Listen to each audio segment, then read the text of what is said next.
All right, I'd like to welcome everybody to the July 26th edition of Noisy Reality. We're very happy to have Max Hastings with us today. Max Hastings doesn't need an extensive introduction to the folks coming in here, but perhaps to an audience that'll look at this later. Uh, that is warranted.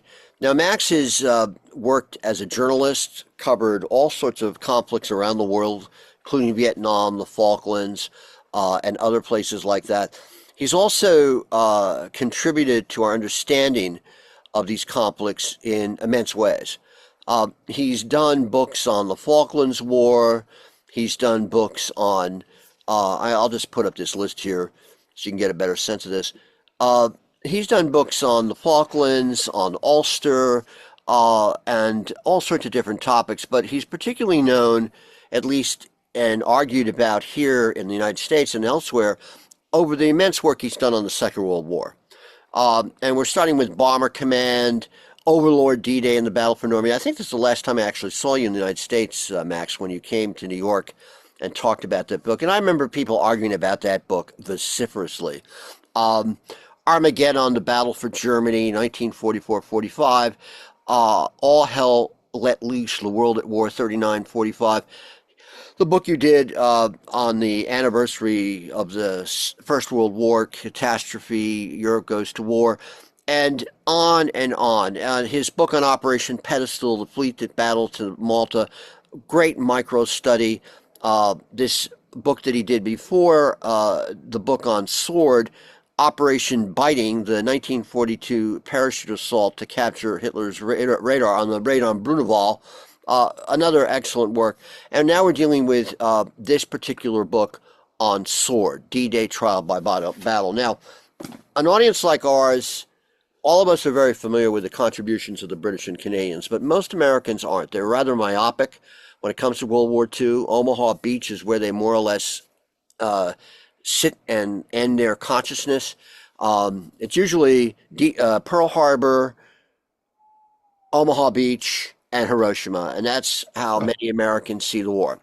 But we're very pleased today to have Max with us, and it's really terrific to have you with us here on a Sunday evening in England and a morning here in New York City and elsewhere in the country. Thanks for joining us, Max. Not at all, Jim. It's a huge pleasure to be with you, and thanks for that terrific build-up. Well, it's well deserved. And one thing I wanted to just mention here, because this is an old friend of ours, Second Lieutenant Walter Sidlowski, who landed on Omaha Beach, and who and that's a famous shot by Walter Rosenblum of Walter basically recovering a drowned comrade as he lands on Omaha. And Walter would have loved to have come and participated in something like this today. I also want to note Carlo Desti, an old friend of mine. He would have loved to come and participate. He loved to argue about Normandy. And I just want to, mention them as many World War II veterans who are not any longer with us. And that's one thing I want to start with. One thing I always find fascinating, you had the advantage, as did I, to talk to World War II veterans in the 80s or in the 70s or in the 60s. And what is your feeling of how that ability to actually have people talk to us about their direct experience makes works like yourself enriched and different from these other scholars who are basically coming at this without that kind of personal input from veterans of the war? You'd never hear me say, Jim, that nobody should be allowed to write about war who hasn't met veterans or who hasn't seen combat. I don't believe that at all. There's some wonderful younger historians on both sides of the Atlantic who are doing great stuff. But it was, and I hope I don't sound pompous when I say this, it was a huge privilege to meet all those people. And when I wrote Overlord back in 1983, which was the first book I did about D-Day, one was able to interview a number of, officers of the rank of brigadier and this sort of stuff, who'd been there on both sides and who had terrific stories to tell. And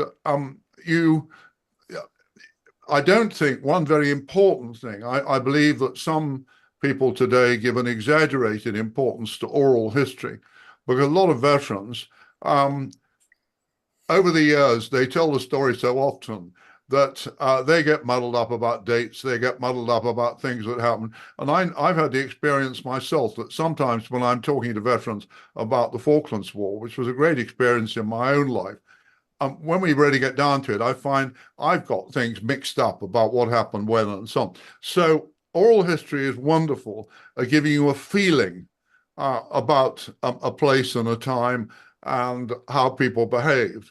But one shouldn't trust it too far for the facts. And nowadays also, when the veterans died, a terrific oral history archives were left behind on both sides of the Atlantic, and terrific written records. And I've spent a huge amount of time at the US Army archives at Carlisle and all the rest of it, reading that stuff. So, but yes, it was helpful to meet those people.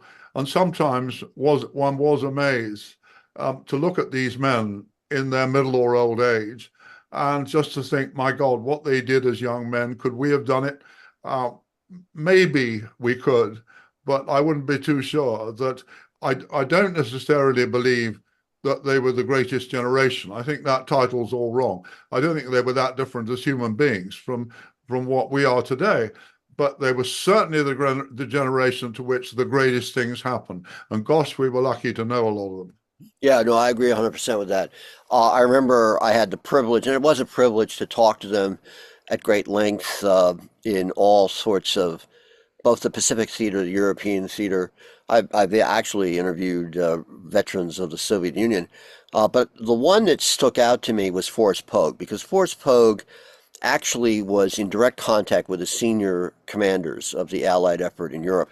And he was just an amazing guy because, I'd never met Eisenhower, I'd never met Alan Brooke, and here's this person who actually, when he did his book on for the Army on the higher command of World War II in the European theater, he had direct access to them.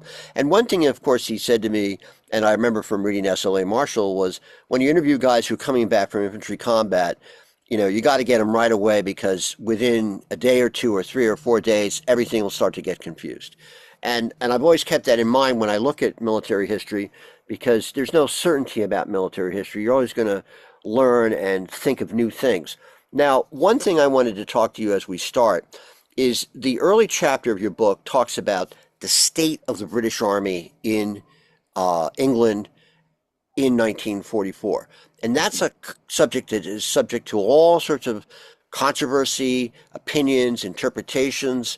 Was it prepared to launch into Europe? What were they learning in terms of lessons from North Africa and Italy and elsewhere?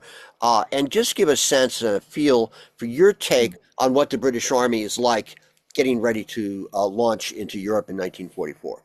Well, one of the most important things to remember, which was also true of most of the US Army, is that whereas the Russians and the Germans have been fighting for years, and for that matter, the Japanese and the Chinese, that most of the British Army, all right, small British armies have been fighting in the Middle East and the Far East, but more than half the British Army, since Britain was evicted from Europe in 1940 at Dunkirk, had simply been training in England, and it hadn't fought anybody. And of course, the same was true.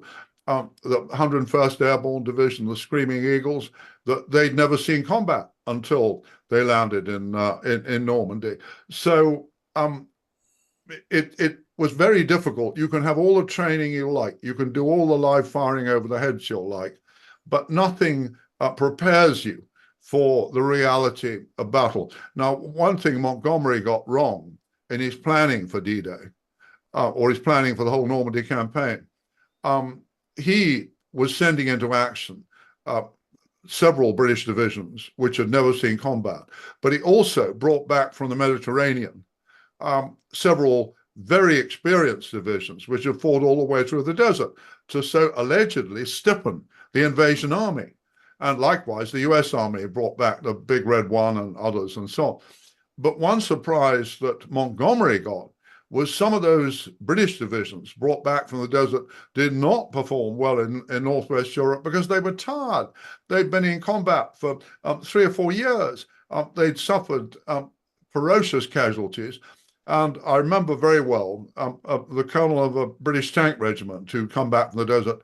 And before D-Day, he had a delegation from the senior NCOs who came to see him, and they said, "Colonel, why are we got to do this all over again?" He said, "We've been in the bloody desert fighting the Germans for the last 3 or 4 years, while all these buggers have been sitting in England."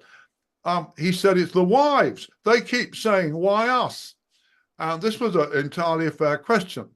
And one thing that was extraordinary in Northwest Europe was some of the new divisions. They knew less about fighting. They knew less about battle, but some of them turned out to be braver.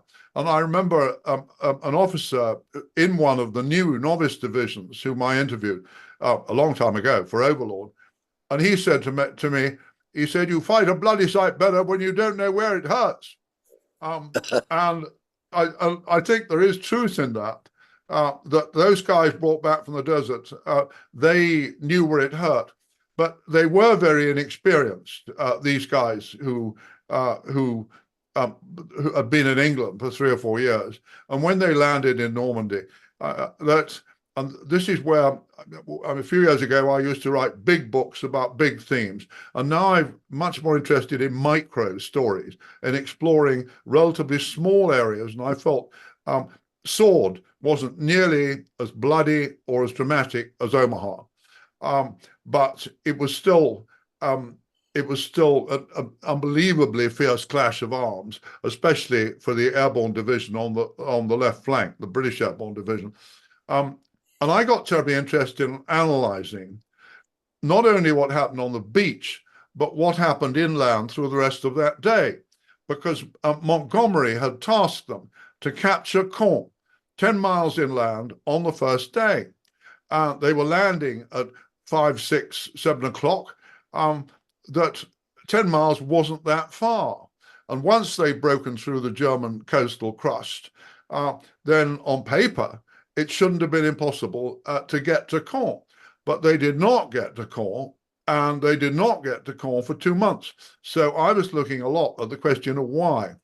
And one thing that interested me a lot is when one sat down and you studied regimental war diaries and you studied timetables, you found that, all right, a given battalion lands on, a given battalion lands on Sword, it gets off the beach, it captures a German strong point just inland, but then it's 3 hours before the next attack, before it gets to the next wave of German defenses. What happened in those 3 hours? And when you get down to analyzing it, you find the answer was not very much. That after these guys had taken it, they collected prisoners and they sat down and chatted to each other and had a fag and congratulated themselves on how well they'd done and so on and so forth. And one of the things that was lacking, not from the British Airborne Division, but from some of those men on Sword, was this terrific sense of momentum, impetus, of just get on and do it. And as you would know from your own military experience, and anybody who's been in the military knows in the battlefield, sustaining momentum was the hard part. And this was what went wrong after Sword. This was why the British 3rd Division did not capture Caen on D-Day, because there was never that driving urgency which the elite units, the commandos, the paratroops, both American and British, displayed. And I'm always interested in every battle I study about just how do you keep guys going? How do you not get them to be courageous for 5 minutes, but how do you keep them being courageous all day? Yeah, interesting question.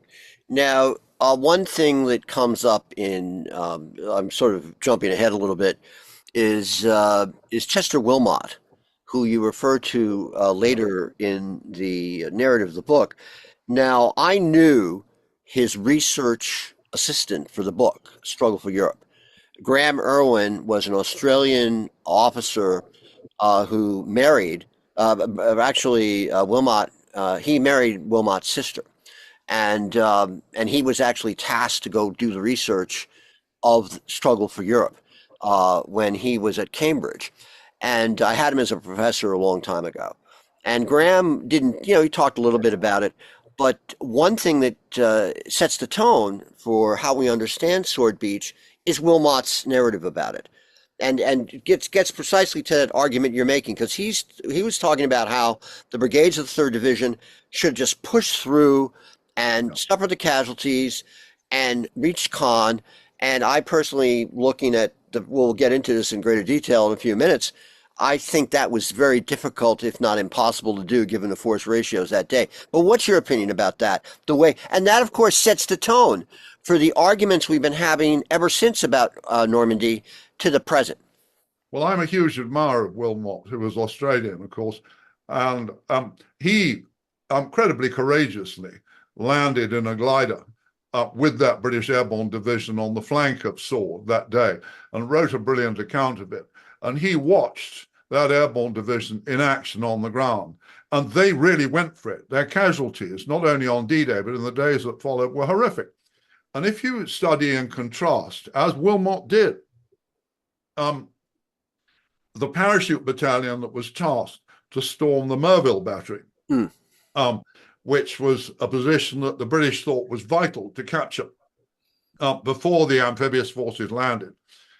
And the drop for the Merville battery went hideously wrong, just as it did for a lot of the 82nd and 101st on the right flank.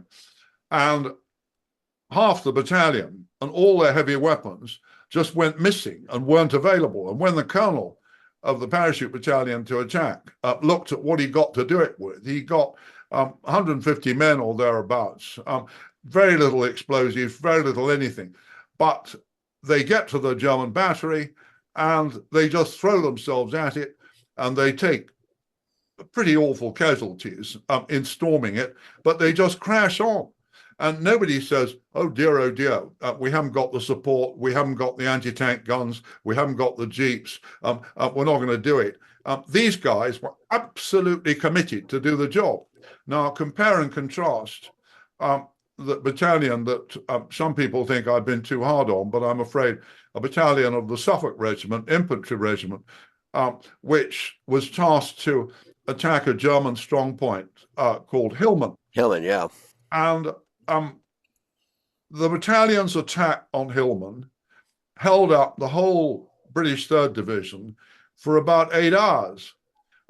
As, first of all, the Suffolks go and their officers take a look at Hillman from a distance. They look through their binoculars and they think, well, we've got to have some tanks and we've got to have some engineers, and we've got to get the whole thing lined up, all the ducks in line, and get artillery support in place and so on. And then they try and attack and it fails. And then they say, well, we've got to have some more Shermans. And so they call up for more Shermans, and it takes 2 hours for the Shermans to arrive. And then some more of the Suffolks creep and crawl up towards Hillman, and 1 or 2 of the officers get shot. Now, again, the sort of analysis I get interested in, when I analyze the battalion's casualties in those attacks, not just the first attack, but through the day, most of the Suffolk's casualties, indeed almost all of them, were officers or NCOs.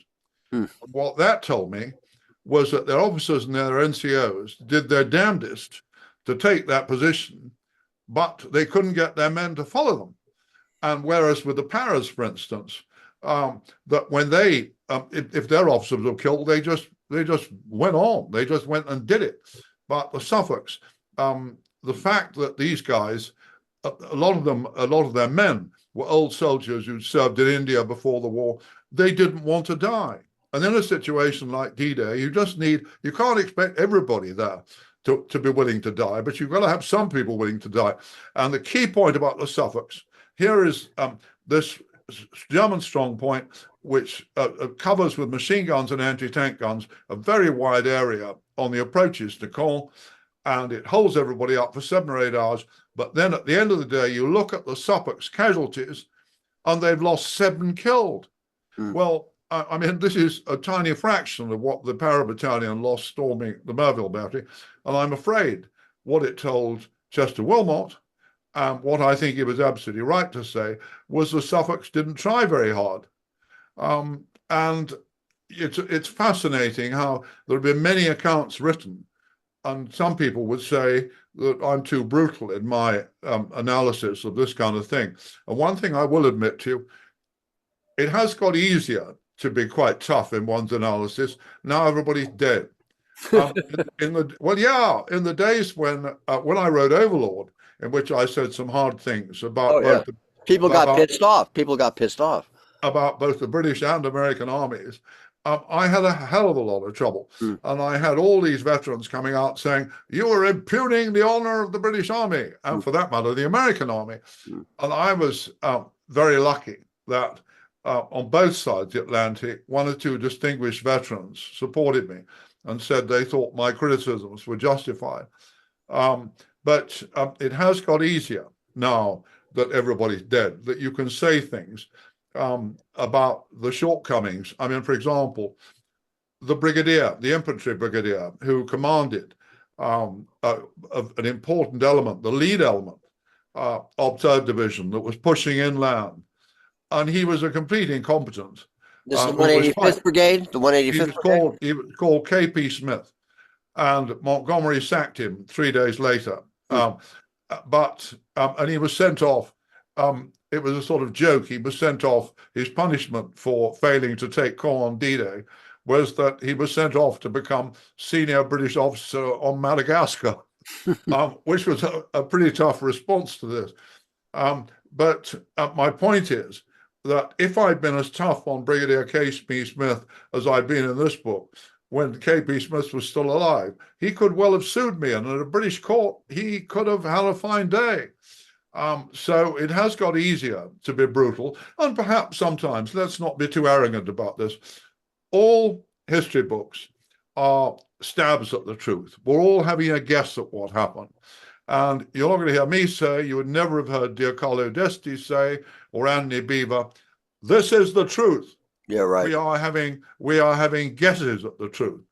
And we're doing our best, but we cannot be sure. And although I've said in Sword, I've made various guesses and I'd like to think, informed guesses about what went right and what went wrong on the day. And we must keep sight of the big picture, that in all the criticisms, the fact is that all along the Normandy beaches, the amphibious assault was successful, that including Omaha, they got the forces ashore. They achieved a secure beachhead. And this was the key thing that mattered. So one has to be entirely fair about this and say that any strictures about the performance of individual units, about the things that went wrong, the big thing went right. And it's important to remember that. Yeah, no, I remember people getting worked up when you did your book on Overlord in the 80s. And I was at events where I'd see World War II veterans get up and basically freak out over the assertions you made about who's the better and more combat effective soldier, the German or the British or the Americans. And that, of course, was interrelated to another debate going on that had to do with questioning SLA marshals' conclusions about primary group effectiveness in combat. And everybody was like, oh, look at Marshall, he fudged the books, so to speak, and there were arguments about that. So I remember all that caught up in that debate in the 80s. One of my heroes, less well known that he deserves to be in America, British historian called Michael Howard. Oh, sure, of course. Well, he had the exceptional distinction. He was a very close friend of mine. Michael had won a military cross with the Coldstream Guards in Italy. It's Salerno. And I never forget Michael saying to me, and he said, we must never lose sight of the simple fact they were better than we were, meaning the Germans. He said, we battered our way across Europe with a maximum of firepower and a minimum of finesse. Now, at the same time, it was very helpful that somebody as authoritative as Michael was saying this. But at the same time, one also makes the point, all those clever German generals who said after the war, what a terrible hash the Allied armies have made of it. We won and they lost. And one must never forget that either. Right. No, I had the distinct privilege and pleasure to meet Michael Howard when he was at Yale. And he They used to call him Sir God. They used to tease behind his back, of course, but he was absolutely brilliant, and I'd never seen anybody like that who taught military history at all, ever since. I mean, Adam Tooze comes close, but never anybody like Michael. Anyway, so let's get into the nitty gritty of Sword. Now, Sword is selected as a landing beach, and you can correct me if I'm wrong on this, as a result of the conference that Montgomery comes to with Eisenhower in January 44 when they decide to expand it from a three-division to a five-division operation. Is that when Sword is selected as a additional? Yes. That it was only at that stage when Montgomery arrived back in Britain and immediately took a look at the draft plans and said the front's too narrow. It would enable, as it stood, the original plan was that it would enable the Germans to concentrate too much force too quickly against the invasion. But of course, one thing, in fairness to the planners, who I think did remarkably well in identifying many of the difficulties before Montgomery and Eisenhower got back to England. But the key thing was that they didn't have the authority to say we must have more resources. They were obliged to work. They were told they could only have this number of divisions, this number of landing craft. And in fact, when Montgomery said, we've got to have 3 more divisions in the assault, and somebody said, well, the landing craft are not here to carry them. And Montgomery and Eisenhower were able to say, well, they've got to be found. And they were found after a good deal of opposition from Admiral Ernest King, who wanted everything sent to the Pacific. But the key point was that Eisenhower and Montgomery had the authority to insist, to say, we will not do the invasion unless we've got this wider front, unless we've got more troops, more landing craft. And they had to be right. But of course, one consequence one always has to remember is that both the invaders and the defenders on D-Day were spread thin. And in fact, I've argued in my book that it was never realistic of Montgomery to pretend that one British division, the 3rd Division, was going to be able to get to Caen on D-Day, because even if things had gone more quickly, even if the Suffolks had done better at Hillman, even if the tanks had got ashore more quickly, that in the end, I think if they had got to Caen, that a German counterattack, either that afternoon or the next day, would have had them in big trouble. Because now here's something I always remember Montgomery's chief of intelligence telling me when I wrote Overlord. And he said, one of the key lessons with the Germans, they always punished our mistakes. As soon as you exposed a flank or pushed out a spearhead too far, wham, the Germans hit you. And one saw it happen again and again. And I believe that's what would have happened if Caen had been taken. As it was, that all right, they were 3 miles short of Caen by the end of D-Day, but they were able to sustain those positions, and it was a sustainable beachhead. So I don't think Montgomery was realistic. I don't think he was wrong in declaring ambitious objectives. Where he made a fool of himself was by telling Winston Churchill, by telling Eisenhower, by telling Bradley, and all the other generals that he believed it was really feasible to get Caen on D-Day. But you look at that division, the 3rd Division, and I say I've studied this pretty minutely and so on, and you just see how in its individual bits and pieces, it got into more and more trouble as it approached Caen. And most of the British infantry battalions did better than the Suffolks at Hillman. There was a lot of courage that day. So it wasn't that anybody was a coward. It was just that they were new troops. And the other thing that's important, and I remember in the days when I was briefly involved with the parachute regiment, and I can remember taking part in night drops in battalion strength. This is a long time ago, 60 years ago. And one of the hardest things, it was such a big deal jumping out of the sky. And by the time you'd landed, you actually felt you'd done a day's work and you were ready to go home. And of course, the key lesson for airborne troops is that your job only starts when you hit the ground. And it's getting this into people. And most of the people who landed from the sea, by the time they got off the beach on Sword, they felt they'd done a day's work. They felt entitled to sit down and brew up and have a fag. And it's understanding these why people behaved as they did.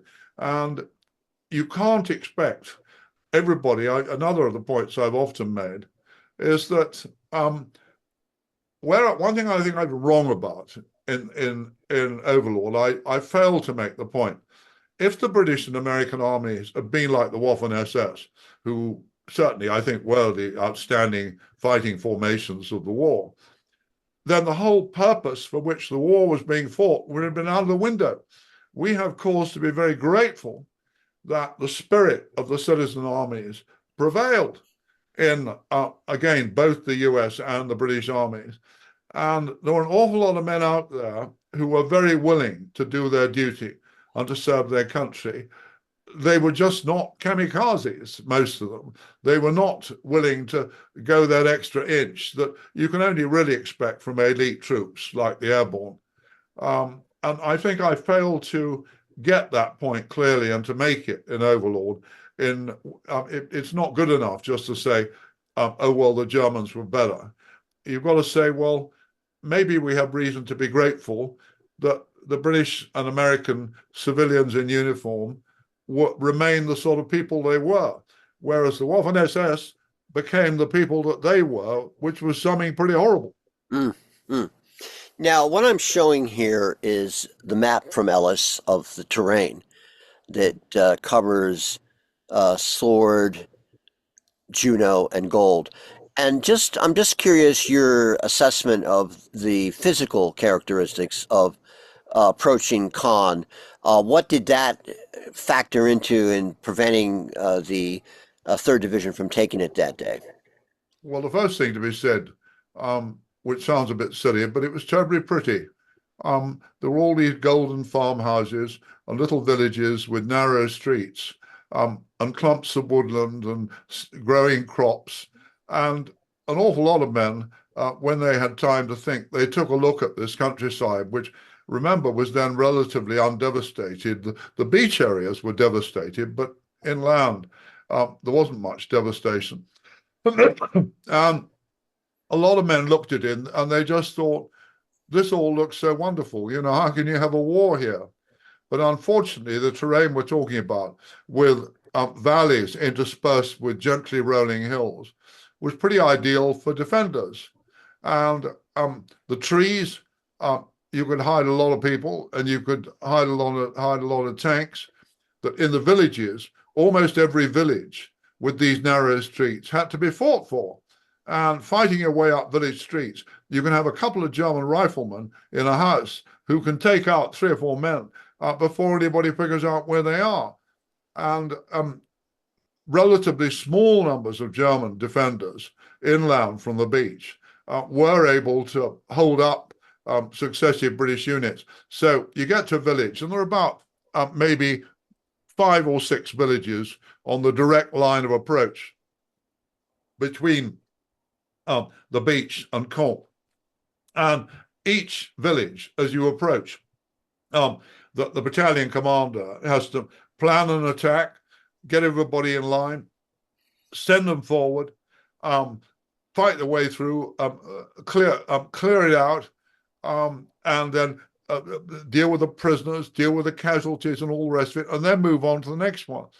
But I was terribly moved when the one battalion did get to really what was the last ridge before Caen.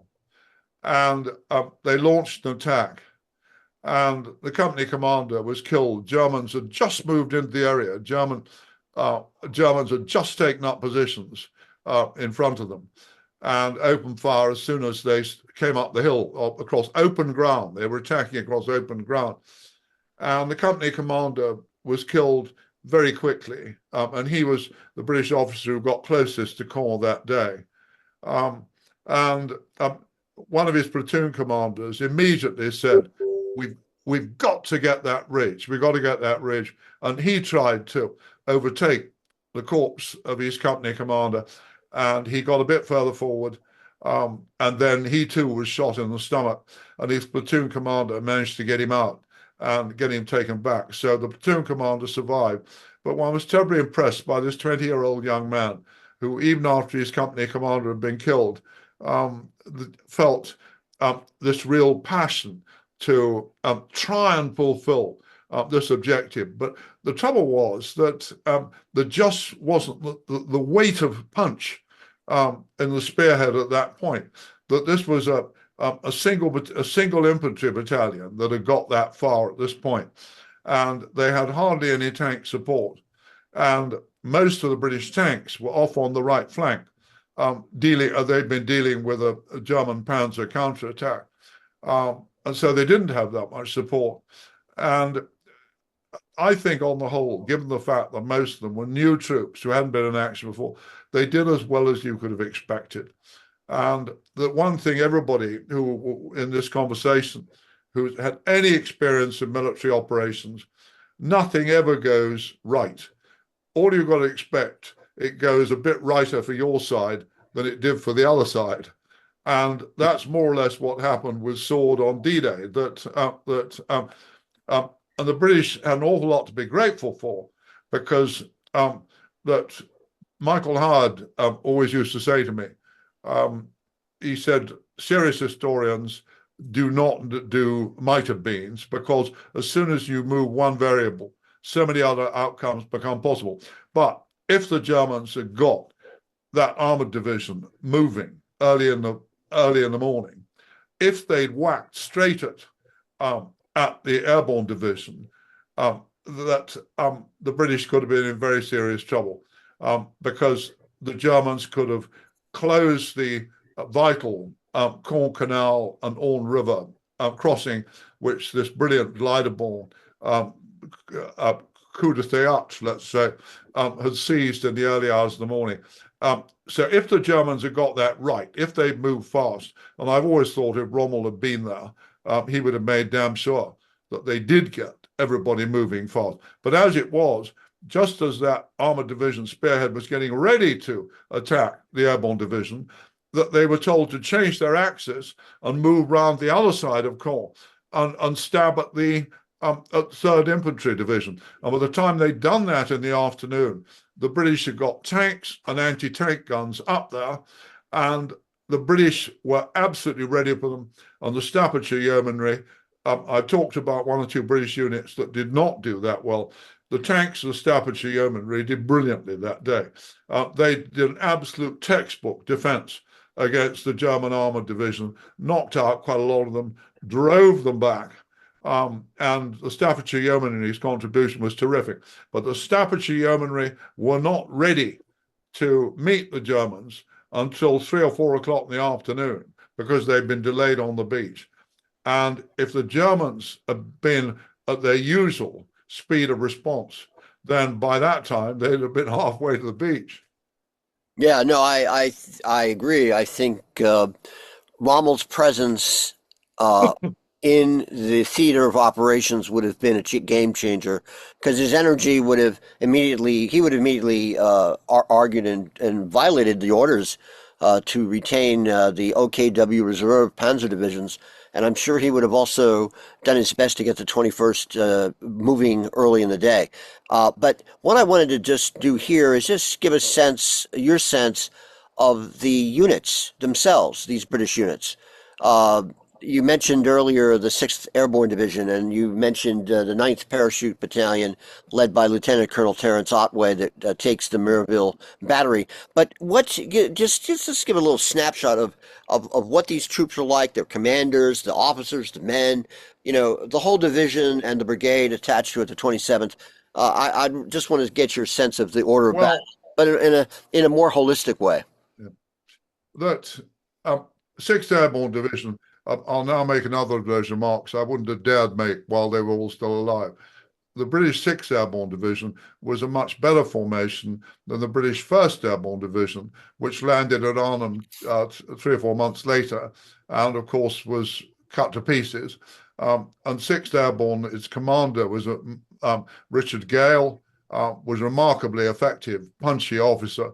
And most of their casualties in the weeks that followed, not so much on D-Day itself, but in the weeks that followed, were terrific.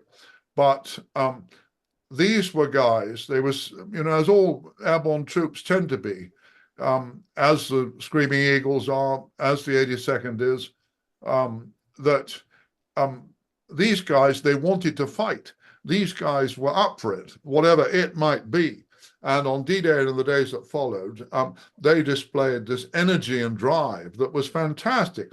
And I mean, the engineers, I'm sure everybody listening to this conversation does not have any illusions that combat engineers just build bridges. But the combat engineers that landed, the parachute combat engineers that landed and set about driving jeeps through several hundred Germans in order to blow up vital bridges on the east of the Orne.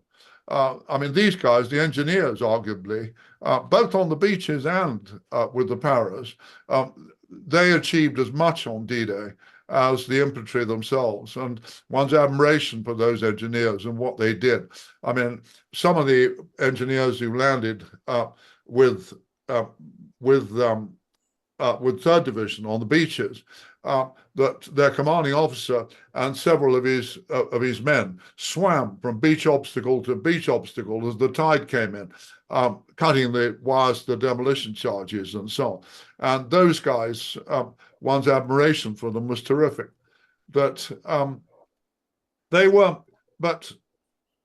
British Army, it was a mixture. You had some old dugout. I mean, that Brigadier Smith, whom I mentioned earlier, who Montgomery sacked 3 days after D-Day, and who commanded one of the infantry battalion, one of the infantry brigade. He commands the 185th Brigade here.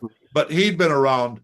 He was a pre-war regular officer and all the rest of it. And quite often, some of the temporary wartime officers did better than the old regulars. I mean, that some of the old regulars had just been around too long. It was, what was amazing was how some of the colonels and the commandos, of course, the British were very proud of the commandos. I'm a little bit of a skeptic about the commandos. I've argued in my book that they'd done great work before D-Day with their raids on the French coast and in the Mediterranean. But by D-Day, they'd been much more useful, these elite troops, stiffening the ranks of infantry battalions. But of course, you had this famous character, Brigadier Shimi Lovett, who I have to say, I think he was a great self-image maker. He was a Scottish clan chieftain, chief of the Clan Fraser, and he landed on sword famously with his personal piper behind him. But Shimi Lovett, I think he was quite an effective officer, but he was one of the vainest men I've ever come across. And the curious thing is, Shimi Lovett was wounded by friendly fire about 2 days after D-Day, and he came out of the war having only been in action on the battlefield for 5 days. And yet, Shimi Lovett emerged from the war as one of Churchill's favorite heroes and so on.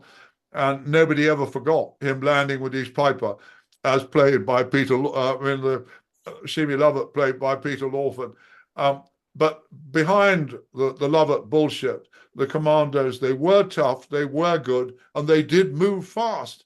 And if you compare and contrast the speed at which the commandos moved inland, off sword, once they got over the beach, with the speed at which some of the infantry battalions marched, it was very impressive. So the commandos were sent to reinforce the 6th Airborne, the Airborne Division, but they were very good. They were very impressive, and of course, I'm seeing you're showing up a picture of Percy Hobart, the creator of the famous funnies, that with his specialist armor, we're seeing the flail tank, and the bridging tanks and the fascine tanks. And actually, it was always amazing. Every historian's always been amazed that the Americans turned down a lot of this specialized stuff. Oh, that's a crocodile. Yes, a flamethrower. Um, the Americans turned down a lot of this stuff. And the United States, the most mechanized, mechanically minded nation on earth, nobody could ever understand why they turned down this stuff. And there's no doubt that on sword as everywhere else, a lot of this specialized armor, especially the mine clearing flail tanks, played a vital role. Hobart always amuses me. The regular army hated him. He'd been sacked from the regular army and retired before the war. And in 1940, he was a corporal in the Home Guard. And Churchill insisted that he was brought back and given a command. That Churchill said, he said, wars are not won only by the good boys. The sneaks and stinkers have their part to play as well. And he overruled Alan Brooke, and Hobart was brought back. And all this wonderful specialized armor, which did great work, both the floating tanks, the DD tanks, and all the rest of it. Hobart didn't design each of them himself, but he was behind the whole conception. And he was an awkward bastard. But on the other hand, so many of the most important and ablest and most creative people in military operations and everything else are awkward bastards, aren't they? Now, you have here the 27th Independent Armored Brigade. What's interesting, on the right-hand side, I have a DD tank, Donald Duck tank, as I guess we used to call it. And below that, a Firefly, which was an upgraded Sherman. Now, how important is the 27th Armored Brigade in their plans to take Caen the first day? Well, they were very important. They never functioned as a brigade on that day, and it was probably not realistic to think they could, because they had huge difficulty in the traffic jams on the beaches for getting inland, because the tide came in much faster than anyone had expected. And if you look at any of the aerial photographs of Sword, by the middle of the day, you had this terrific traffic jam of tanks which couldn't get inland. And so the 27th Armored Brigade, its individual components, played a very important role, but it never functioned as a brigade on that day. But the Staffordshire Yeomanry, as I said earlier, under Colonel James Eadie, they played an absolutely vital part in seeing off the German armored counterattack. But they were the Staffordshire Yeomanry were, I think, one of the best units that among the armored units. They've been in the desert, and they did have a lot of experience, and they did very well. And especially James Eadie, whose family I know quite well. He'd been a pre-war brewer. He was not a regular officer. And Montgomery had been very reluctant in the desert to give him a regimental command, because he thought regulars should command the regiments. But he gave it to James Eadie, who'd run a brewery before the war, and Eadie did a terrific job. And he did well in the desert, and he did better on D-Day, and they gave him a DSO for it. But it was, I think the army that landed on D-Day, both British and American, they did as well as you could possibly expect of that army at that time. But what you found out, as you always found out, remember that not only the men had not been in action before, a lot of the officers had never commanded. And there was a great flurry of sackings on both the American side and the British side of officers who might have done okay in training, but just proved on the day, on D-Day, they weren't up to it.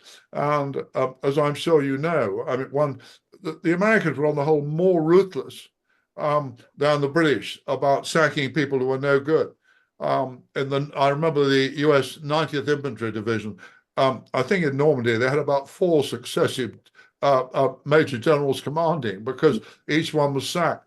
Although after Overlord, when I was writing a book on the Korean War, and I contacted one senior veteran officer, and I said, could I come and interview him about Korea? And he said, I will never grant an interview to somebody who casts such aspersions on the performance of the 90th Infantry Division in Normandy. um, so, as you say, there was a lot of feeling out there. Yeah, now here, of course, is a shot of the German defenses on Sword, but and afterwards, here's sort of the deployment, the whole grand deployment of the Wehrmacht in the Western Theater at the time of D-Day. But here is a map you include here of the various strong points of the Germans. Hillman, of course, is toward the center of the map, down towards the center. And here you have Oysterham and all these different defensiveness that the Germans had. And here's a map of the actual division deployment of the 716th Infantry Division. So what is your how do you see that when they land there, they wanted to avoid attacking the strong point up there on the right-hand corner, Riva Bella and Franceville directly because of the but explain the sort of thinking that the British have in attacking this defensive position on D-Day. Well, the first thing to be said when you look at that map is you can see that the overwhelming weight of the defenses is on and behind the beaches. And once you get inland, that there's much less. And that was probably inevitable. In other words, Hillman was the major inland strong point. But otherwise, it was getting through the coastal crust that was vital. I think the Germans laid out the defenses as well as they could do. What one has to remember, and it's terribly important, is although everybody, and we all do to this day, we talk about the German defenders, but actually an awful lot of them were not Germans. They were Ukrainians and Poles and Russians and all sorts of people in funny uniforms. And this was not. Now there you're looking, you put up a picture of Bronikovsky, who was the 21st Panzer's regimental commander, who was a very hot number indeed. But most of and a lot of the people in 21st Panzer were impressive people, but most of the infantry manning those pillboxes were not the same sort of people at all. In fact, their one idea was to try and find a way to surrender quickly. But on the other hand, they had officers and NCOs in the pillboxes with them who made damn sure they couldn't do that. And so they were able to put down a hell of a weight of fire. But what I would say, having studied those positions very carefully, when we all come back sooner or later looking again and again at Omaha, and God knows how many times I've been to Omaha and lectured at Omaha and God knows what. You've only got to stand for 2 minutes on that ridge above Omaha to see that this is the toughest nut, to see that that this was a far tougher proposition than what the British faced on Sword. And you can make a good case, I think, that if the Americans would launch their DD tanks closer inland so they didn't get swamped and almost have to commit suicide at sea. If they'd accepted more of the British specialized armor, they might have done better. But in the end, anybody who stood on that ridge above Omaha knows that the divisions attacking Omaha had the toughest job, and the divisions, the 3rd Division attacking Sword, it was not so tough. But of course, here am I saying this, and if I'd been a young soldier wading ashore in those first minutes on D-Day, then I would have said, what do you mean it wasn't tough? That here you've got these guys shooting at us with everything they got and Spandau fire coming, hosing us down the beach. One of the British battalions of 3rd Division that landed, in the first 5 minutes on Sword, it lost its colonel and 3 of its 4 company commanders. So any idea that it was easy would be, but what was possible was if you could survive those first few minutes, then no, it was not as tough a proposition as Omaha. And once they'd cracked that coastal crust, then the job got much easier. And quite a number of the German positions inland, Hillman held out, but quite a lot of the other positions surrendered remarkably easily. And they turned out to be full of Poles and Ukrainians who were very happy to throw in their hand.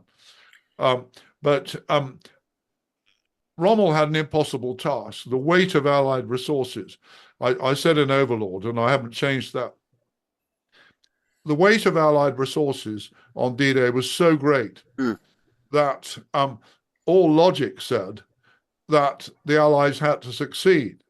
But what we all know about war is that logic is sometimes, if the weather had turned nasty, if Rommel had been there, if a few more ifs and buts, then the whole story might have looked completely different.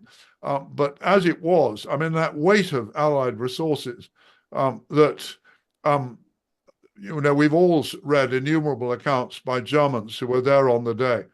And when they looked out to sea and they saw that vast armada out at sea, and what's remarkable in my eyes is that so many of them put up such a fight. I mean, that one of the Germans who surrendered after a bit of a fight on sword, and I quoted him in the book. He said, for the first few hours or first few minutes after I was taken prisoner, I felt ashamed that I, an old soldier, had been captured so easily in the first few minutes of D-Day. But he said, then I saw what the Allies had behind their front, and I thought, old man, you are very fortunate. Well, I just quickly, here was the commander of the 716th, General Wilhelm. Here, of course, is Erich Marks, the Corps commander of the 84th Corps. He is a planner in Operation Barbarossa, a brilliant officer, actually, and he leads a counterattack. Eventually, I believe he's killed at Normandy a few weeks later.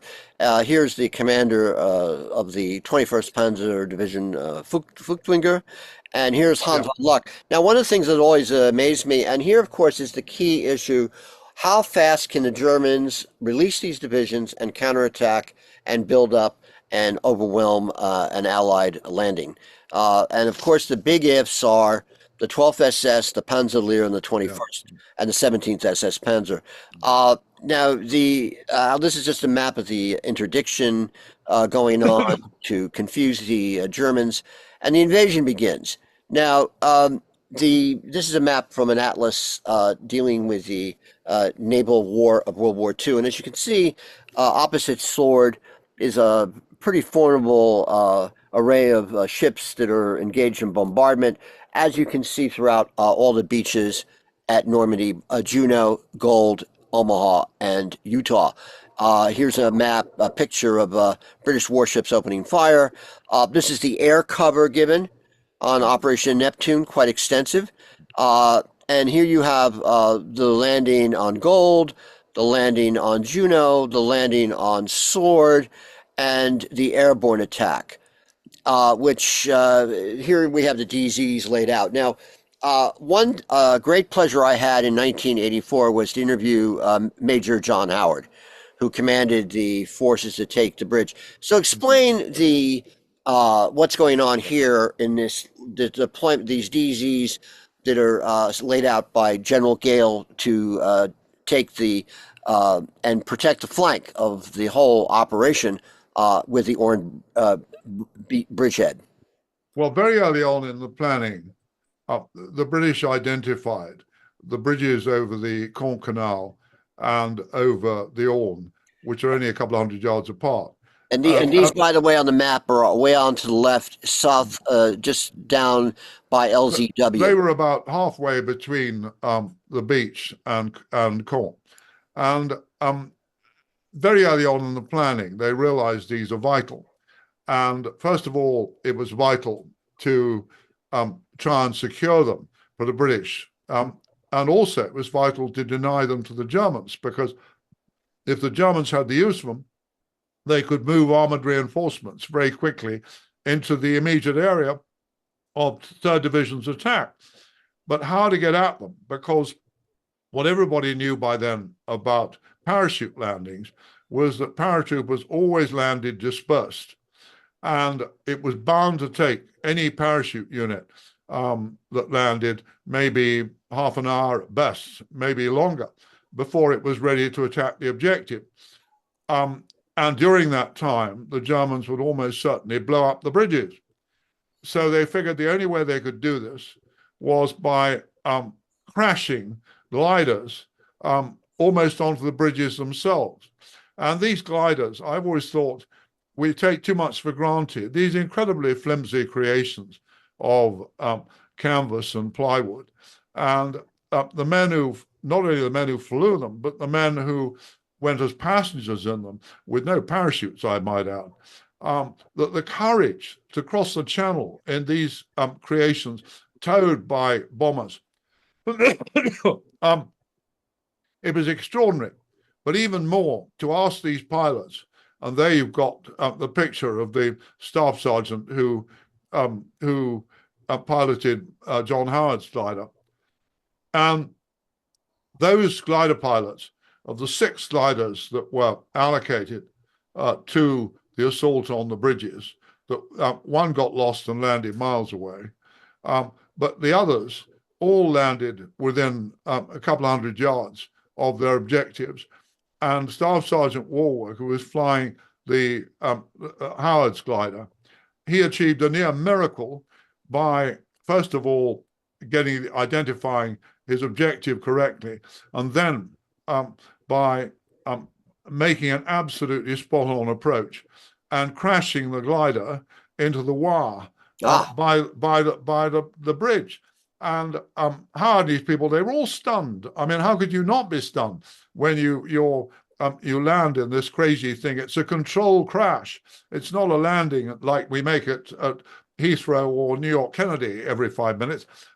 This is a controlled crash. And these guys, the pilots are groaning and bleeding because their heads have gone into the cockpit plexiglass, that half the guys in the back are stunned in one, and yet within seconds, these guys bust their way out through the hull and attack the bridge, and they overrun the bridge within a matter of minutes with only a couple of men killed. And it was a sort of miracle. And Howard and his men, Howard was a 33-year-old former policeman. He wasn't at all the sort of conventional British officer type. And in fact, he was quite chippy about having been given a very bad time by some of his more conventional officers in his regiment's mess. Because they were part of the Ox and Bucks light infantry. They were not paratroops. But what they achieved in those few minutes and securing that bridge, and the other platoons of Howard's who got the Orne Bridge, and it was a miracle. And then 10 minutes later, when the German officer who'd been down with his girlfriend in a hotel on the beach, and he climbs into his staff car and rushes towards his bridges, and he runs straight into the British platoon on the bridge. And of course, the cars are shot up, and he's humiliated for life by the fact that he's failed to do his duty by either holding or occupying the bridges. But it was an incredible feat. This happened. This was the first move of D-Day, because of course it had to be carried out while the British had surprise before the Germans were alerted. So John Howard's assault was the first bit of it all. And but having taken part in 1 or 2 parachute exercises, thank God I've never taken part, but a parachute night exercise, I mean, it's always a shambles.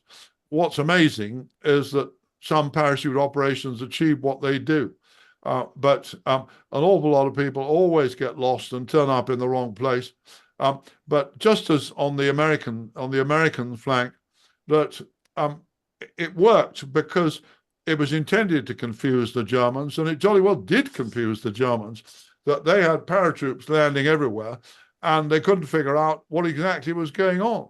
Yeah, no, what I'm showing here is northern part of the drop zone. You mentioned the Merville battery earlier, and as one can see here, these are the sticks, these little black dots, the sticks of the Canadian Parachute Battalion as they land and dispersed all over the place.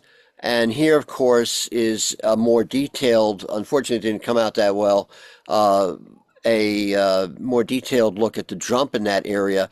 But here's a map of the actual assault on Merville that you talked about earlier to take this battery. This is your map you put in the book. Yeah. And then you have, there's Colonel Ottaway up on the left in this shot, and this is mapped to the shot on the right is, of course, the Merville battery, I believe, being bombarded. And then you had dispersions of the other drops, the 5th Parachute Brigade. This is the 12th Airborne Parachute Battalion.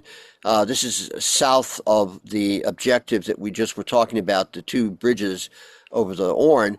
And you can see the X's are the dispersal of the sticks in these shots of this drop.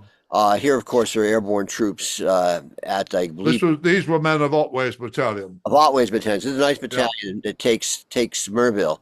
And here's another look at the objectives. You can see on the right-hand side an overall look at all the different DZs that the airborne troops are coming ashore on. And here's more shots of them. Now, here you have, of course, the landing itself. And what I found interesting is the narrowness of the actual landing. And why is that? Why is that? Well, because they concluded that the on one side of the picture, on the easterly flank, what is designated Roger, they concluded that they couldn't land people there because the German defenses at Weistrom were just too strong. So they had to push them over, so that they had to pile all these men and tanks into an amazingly narrow front. And this was what caused these terrible traffic jams. And once they got ashore, a French commando was delegated to turn east, right, and to overrun Weistrom and so right. on. That's the famous scene from the movie Longest Day. But it was actually it was a very narrow front that you were cramming all these guys into, and it was it sort of worked. But as I said, the consequence was that after the first half hour, the British had managed to get across the beach and to deal with most of the German strong points immediately behind the beach, but they did have this terrific traffic problem as the tide came in. By the way, one thing I do think is always worth remembering, you mentioned air power earlier, and of course air power was decisive in that British command of the air, and of course American command of the air on the American side, ensured that the Luftwaffe could not intervene effectively, and this was vital. But on the other hand, I'm afraid that, greatly as I respect airmen, that throughout history, modern history, we've seen and again airmen promising more than they can deliver. We certainly see that today, don't we? Well, this is what I'm coming back to.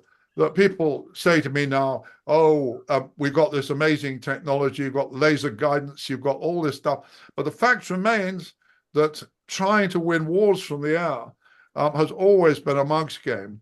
And it still remains so. And I'm afraid, and here I'm being brutal, but I think that only people in Washington who know nothing about war could possibly have believed that you could take out Iran simply by using air power, because it never worked before. And it's extraordinary.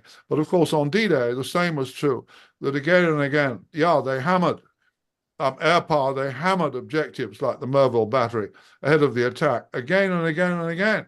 But the Merville battery was not knocked out, and nor were a lot of Hillman wasn't knocked out, all sorts of other stuff. And we saw it again when in Korea, when the airmen promised they could take out the Yalu bridges and heaven knows what else. And not to mention, that's before we start on Vietnam. So I think it is important that the fact the Luftwaffe couldn't fight, couldn't play, was critically important, thanks to the air umbrella. But what air power is really effective, and it was in 44, was against armor moving in the open. So that when when the Germans set about launching armored counterattacks, Right. both on D-Day and later, air power was devastating. And in fact, 21st Panzer took a hell of a punch from RAF Typhoon fighter bombers as they advanced to start moving to try and launch a counterattack on Sword. And of course, later in the Mortain counterattack back in August. Do I mean August or July? I'm forgetting. But August. Then again, American air power absolutely critical. Right. But hitting those armored vehicles in the open, and the Israelis were able to do it in their various wars and so on. But once you're up against dug-in enemy positions, air power can never deliver what it promises. And one looks at the weight of bullshit that airmen through the ages have delivered, and it's pretty impressive. Oh, yeah. Now, you mentioned we talked earlier when we were talking about the commandos. One weakness, of course, was the size of the commandos, 460 men, as opposed to an infantry battalion at full strength, which is close to 800. And here, of course, is a shot of the 1st Special Service Brigade getting ready to land on Sword. Here's Lord Lovat on the top left. And here pictures you have from your book of French commandos entering Ouistreham. Here's a famous shot of the bagpiper of Lord Lovat. I believe Lord Lovat is up there in the front there. Exactly. He's in the water holding up his carbine. Right. And here, this I believe must be from the bridge itself, from the airborne, from the Bucks taking the bridge. And here you have some of the, and so you have a very narrow. This is very important. KP Smith. The reason this picture of these guys wading through the sea, one of the things one has to remember is whatever the guys, when they got off the beach, did or didn't accomplish, most of them started that day absolutely soaked to the skin in salt water. And they had to fight for the rest of the day, and in some cases, for days afterwards, absolutely sodden. And all of us who remember what it's like trying to do anything in completely water-soaked clothing know how bloody it is. And these guys, it was a bad start to the day for most of them, and very few men got ashore dry shod. Interesting. Okay. And here, of course, these are commandos moving inland. I guess Royal Marine Commandos. Yeah, because I see from the insignia on the guy in the front there. This is, I guess, guys under fire landing. Here's one of these Passine tanks. And then you get something you talked about earlier. It's 0700, the 21st Panzer is placed under the 84th Corps to attack the 6th Airborne. You talked about that earlier. Here's some of the, basically the shot here. You picked this shot. Explain what that is. Well, it's showing, this shot is showing the traffic jams on the beach and inland. They were, because there were so few mine-cleared paths inland between the buildings, and every time anybody strayed off the mine-cleared path, that almost everybody got a track blown off in 2 minutes. And so this made them incredibly slow. Although one battalion of self-propelled 105s did somehow manage to bust through, not waiting for the engineers to clear the path, got away with it. And the whole regiment of self-propelled 105s got inland. And they provided the most important artillery support for the infantry and land. And they were very gung-ho, and they did very well. But it was, I say, up against this problem of very thickly laid mines. And it wasn't that they destroyed the vehicles in most cases. They just stopped them. They just blew a track off, and that was that. And this is a remarkable shot here of the Hussars landing, and you can look at all the vehicles on Sword, congested. Here's a casualty being treated near an Albury tank, a commando. By the way, just go back to that earlier shot. Exactly, that one. I'll tell you why. One thing about men who, again, have not been in battle, you're still quite squeamish. And one of the tanks that was tasked to support the assault on the Hillman position was held up for about 10 minutes because its driver refused to drive over a British corpse. Because you know what driving over a corpse does from a tank. And this guy, he said, I won't do that. He said, I won't do this to this guy. And they said, but he's dead. And he said, I can't do it because he'd never done it before. And so I'm afraid people, they tend to be squeamish about this. And quite a few people got chewed up on sword by tanks moving in them. All right. And now we get into this, the 185th. Now that's the sequence of brigades landing. The 185th comes in, and you're basically talking about 1,100 hours. It's sort of lining up its battalions to move south. And then you have this thrust south, which hits the strong points that you mentioned earlier. Up there on the top right is Morris and Hillman. Hillman, we've talked about, but what's interesting is you talk about how these troops are thrusting further south, and you have here at the bottom of the map C Squadron of the Staffordshire Yeomanry reaching this. Is this essentially the point they reach where they get stopped by the Germans? Well, exactly. I mean, the most important thing that the Staffordshire Yeomanry did on D-Day was to stop 21st Panzer, which they did immensely effectively. But after that, the Staffordshire Yeomanry were in support of the battalion of the KSLI, the Shropshires, that was the one that got nearest. Company. But you could not, you could never send tanks in to attack a wooded ridge without infantry clearing the way first. It would have been suicidal. And the infantry just could not get up that ridge. And I say nobody was cowardly. They took pretty fierce losses. They tried very hard, but it just was a bridge too far. Sorry, not in the wrong figure of speech, but it was a wood too far, a ridge too far. Right. And then I guess on the right-hand side, this is one of the 105, this is one of the SP guns you're referring to that sort of broke. Exactly, which did great work on D-Day. And of course, the British had got them from the US Army. But after about a month in Normandy, they had to stop using them because the US Army could no longer supply ammunition for them because it was so short. Now, and here you have on the right-hand side, I believe this is the commander of Hillman. He was Colonel Krug, a very impressive officer, and again, considering he had the usual rabble of Poles and Ukrainians and God knows what, he did damn well, and he was determined not to have any dishonorable surrenders, and he'd watched through his periscopes as the day went on. He'd watched other strong points being overrun and rows of defenders coming out with white flags, and he wasn't going to play that game. He did well on D-Day, but for the German army. And he's captured at the end of the day, right? He was captured. All right. And here you have Richard Todd, of course. Oh, the actor who actually I knew slightly, but who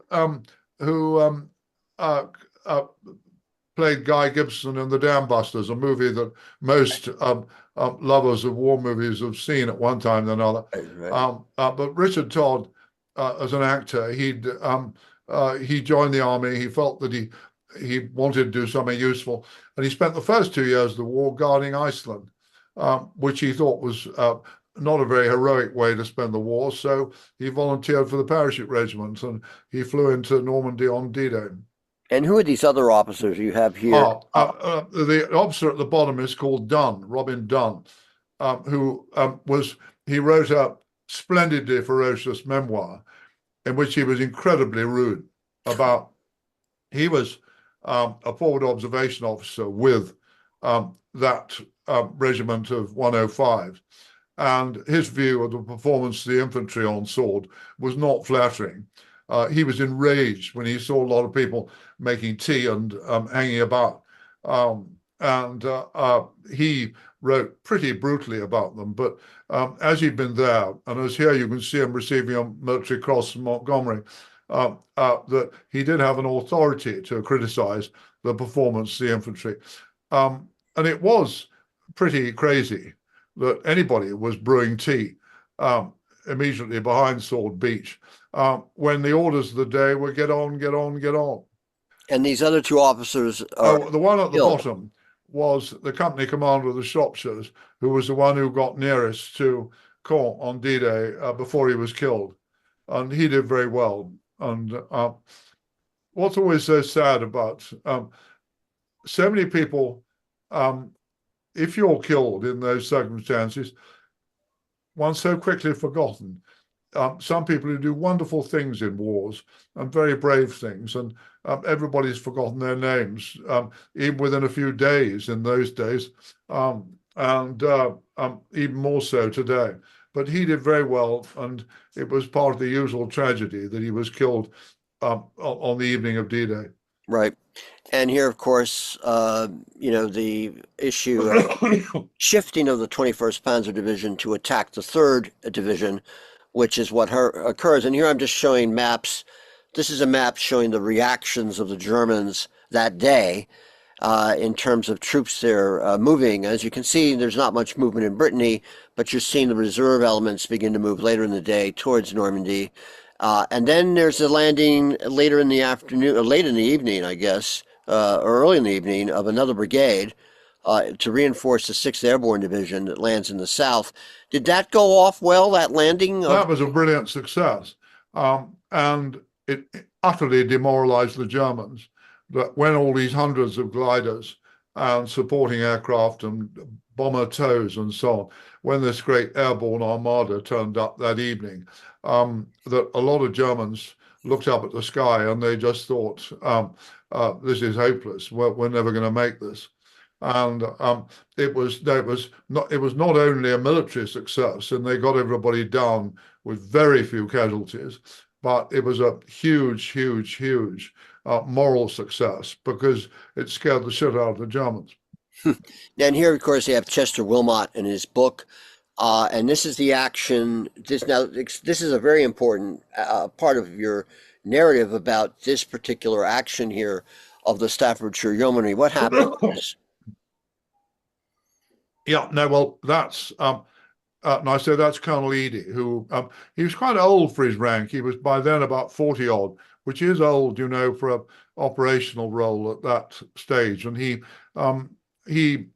did very well, but he'd been in the desert for a long time beforehand. And by the time he left Normandy, he was pretty tired.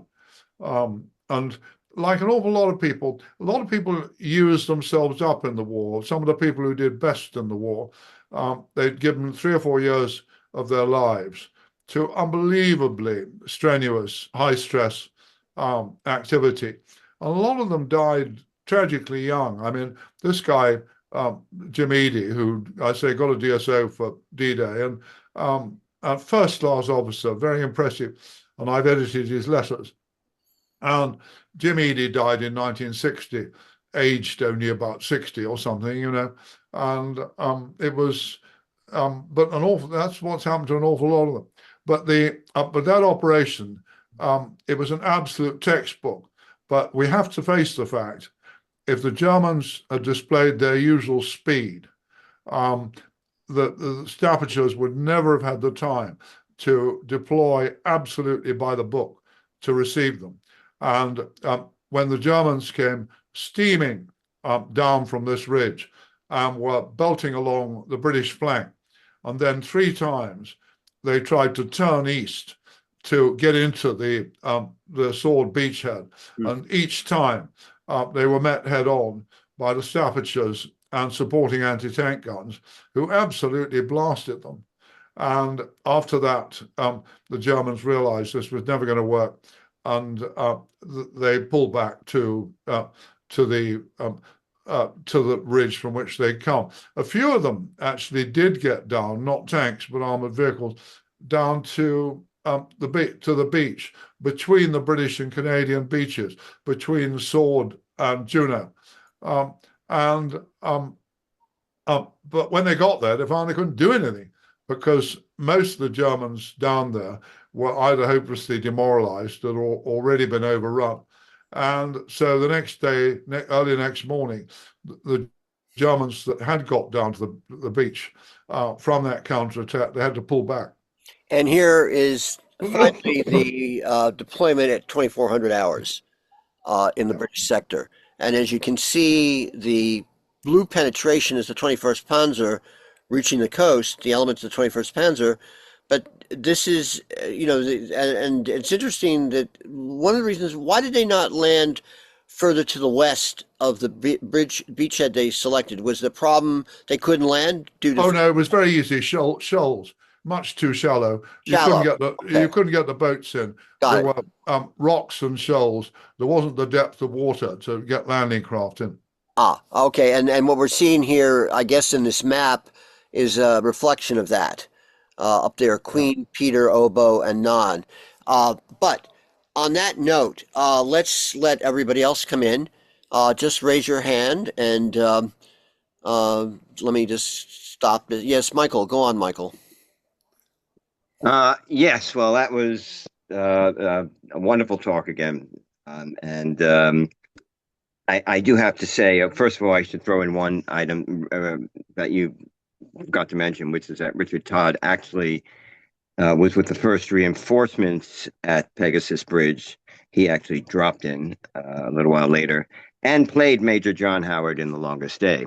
But I'd have to say that while I disagree with your and Michael Howard, whom I also have the most incredible respect for, I disagree with your assessment of German soldiers being better than Allied soldiers, in particular the SS. And if you do a comprehensive and detailed study of the Canadian actions on June 7th, 8th, 9th, and 10th, you will see that given equal or even in greater ratios in favor of the Germans, force ratios, that the Canadians bested them, at the very least tied or defeated them in almost every action, actually, on those days. However, I do agree with you, and I'm glad that that you're saying it, that the that Khan may have been taking Khan might have been over ambitious on the part of Montgomery, and which leads to the question, which is that on 8 June, Montgomery had already sent a letter to a friend of his saying that he wasn't going to butt up against Khan. Yeah. And I would say that if he sent a letter to a friend, he probably had made that decision sometime prior to it. Since the weather, which was also a deciding factor, was not ideal. As a matter of fact, it was probably minimal conditions for the invasion. I would like to know to what degree that had an effect on the slower movement towards Caen, especially when you had that narrow frontage in which you had the land troops and the subsequent traffic jams and the tide coming in earlier. What effect the weather had, and when did Montgomery? When would he have decided that at least there was a possibility that he might have to have a contingency plan for if they could not take Caen? And did they have contingency plans to make up for the Suffolks or something, to swing around or anything like that? So it would have to do with contingency plans. I I don't know think if I made I, myself clear. Yeah, sorry.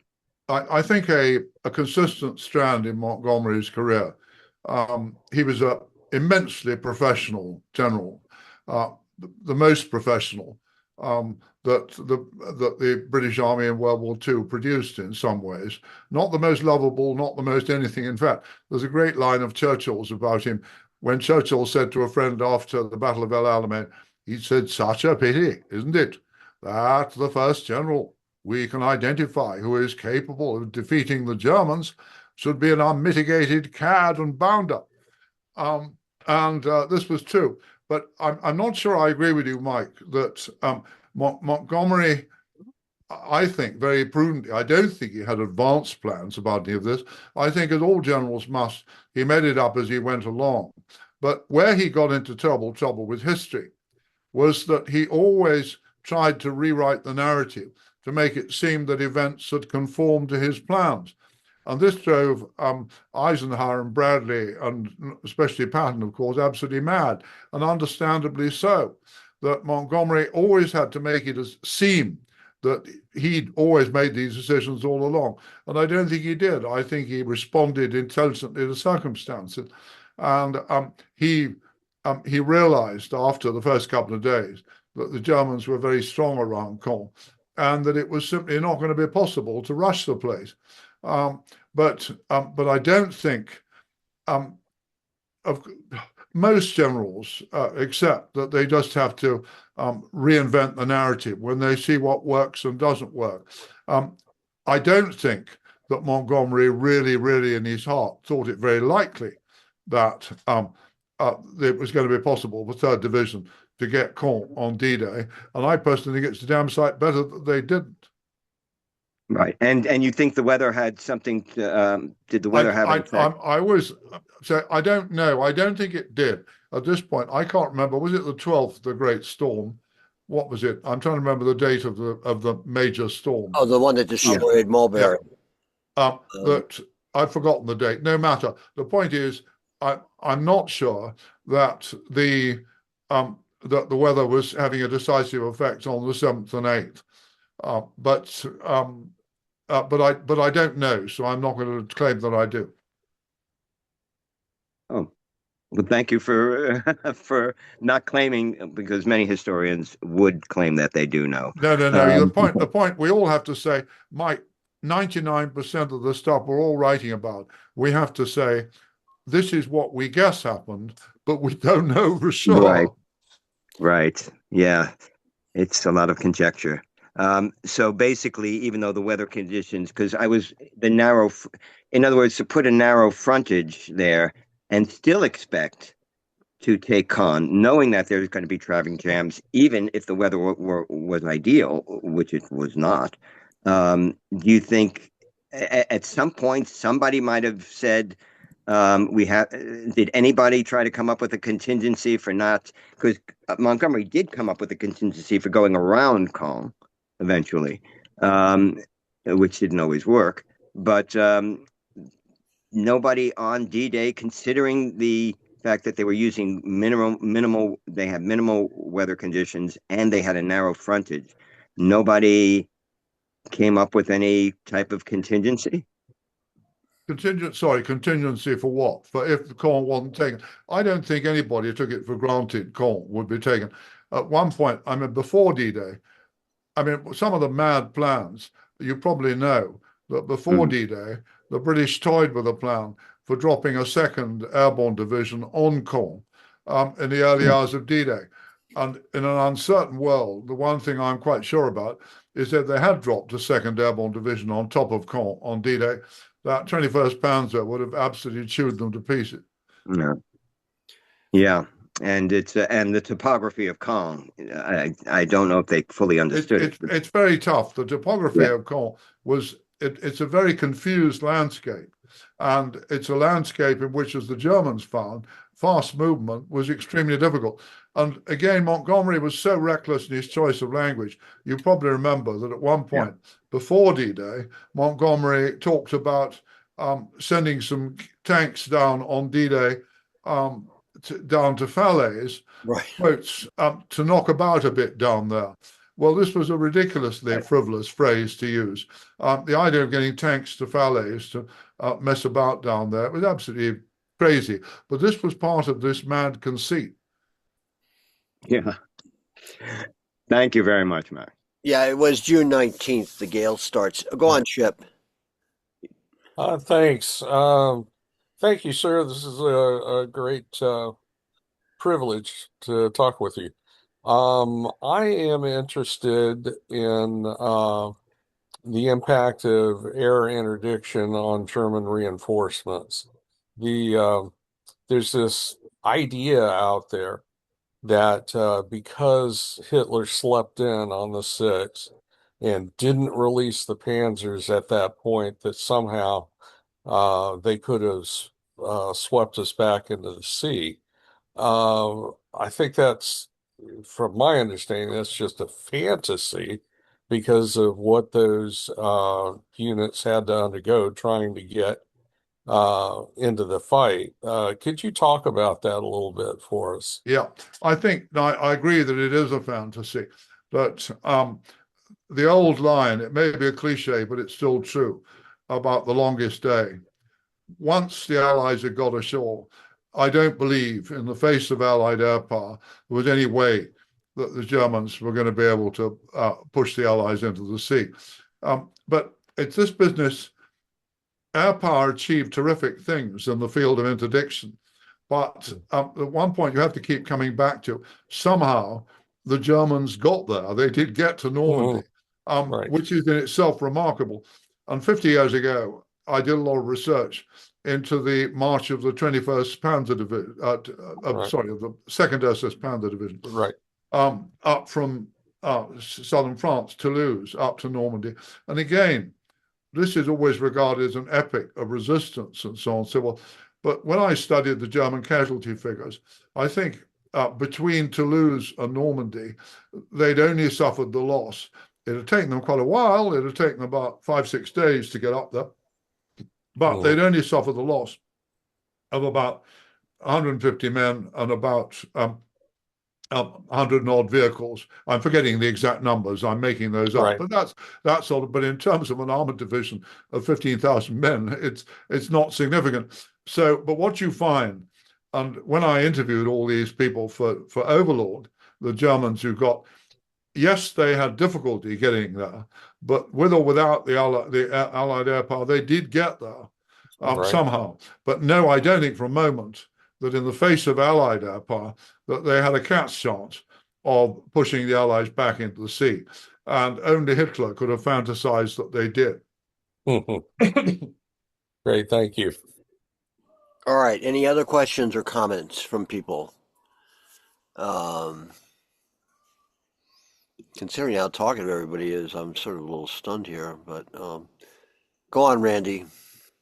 Hello, yes, Randy Papadopoulos, and thank you very much for the very, very interesting discussion about the choice of the 3rd Division to be on the beach at Sword. The Canadian division that's adjoining it, the 3rd Canadian Division, is widely regarded as one of the best divisions in the Canadian Army at that time. Certainly, the 1st Infantry Division at Omaha and the 4th Infantry Division at Utah are considered two of the best divisions in the U.S. Army at that time. Why choose the 3rd? Why that particular division for this particular very highly sensitive operation? And how does it compare to the divisions, the British divisions farther west I'm not sure quite who else you'd have sent. I mean, the other British divisions that spearheaded the invasion on other beaches, on Gold and so on, for example, the 50th Division, which had come back from the Mediterranean and so on, were much more experienced. But I think the 3rd Division, I mean, the British Army, I have to say, and again, I heard Mike say a minute ago, he didn't accept my strictures on the limitations of the British and American armies. But the British Army was a pretty good citizens' army, and it was just good enough, but it was not an elite force. I think the 3rd Division, which had been picked for D-Day back in the end of 43, in fact, earlier than that, I think, I think it was as good as you could get, but it was not an elite formation. And it was a mixture of old soldiers who'd been around a long time and on the whole wanted to stay alive, and young ones who still had a lot to learn. But I think it was as good as you could expect a British infantry division to be. But the leadership, I mean, it was Alan Brooke, the head of the army, whom I admire boundlessly. And Alan Brooke said again and again that 2/3 of the British Army's divisional and corps commanders ought to be sacked. But where am I going to find replacements? And Rennie, the commander he did not, what was lacking on Sword, and this is another very complicated subject, but when you study communications and control, command and control was weak. And one of the reasons it was weak, and I've studied this a lot, was British infantry wirelesses were very poor. And communications on D-Day were largely dependent in the sword beachhead on using the artillery and armored nets, because the infantry nets were always cranking up and people completely lost contact. And all through the war, the British had made the wrong decisions about wireless frequencies for their whole communications network back in 1939, and they never got it right. Wireless communications were very poor all the way through. American and German wireless communications were better. But certainly on D-Day, the communications command and control were weak. But again, I do think one always has to recognize that you can expect just so many first-class officers in any unit, but you can't expect them all to be geniuses. They just ain't like that. Yeah. Yes, you may find that in your elite, very keen paratroop and commando units, that they're all pretty hot. But I don't know. Whenever I've dealt with armies all over the world, that it's a mixture of the good, the bad, and the ugly. Thank you very much. That was wonderful. And I would say that your comments echo those that I heard. I had the privilege once of seeing as an undergraduate student, C.P. Stacy, and you echo your final point about the leaders involved is really apposite, because he was very harsh on Canadian leadership in Normandy in 1944, especially at the battalion commander and at the mid-career level, the field grade officers, as Americans call them. Thank you again. Oh, lucky you to be able to see CP Stacy. He was Yes, wonderful. Alex, go on, Alex. Yeah, thanks. Yeah, Max. So, first I want to mention, something Steve Zaloga said to me years ago, in talking about the funnies. I mean, he didn't think their, kind of special equipment added much, but he did, when he was giving a lecture on Omaha Beach, say that, that they added a considerable number of tanks to, the British beachhead, and that was, in his opinion, a major advantage.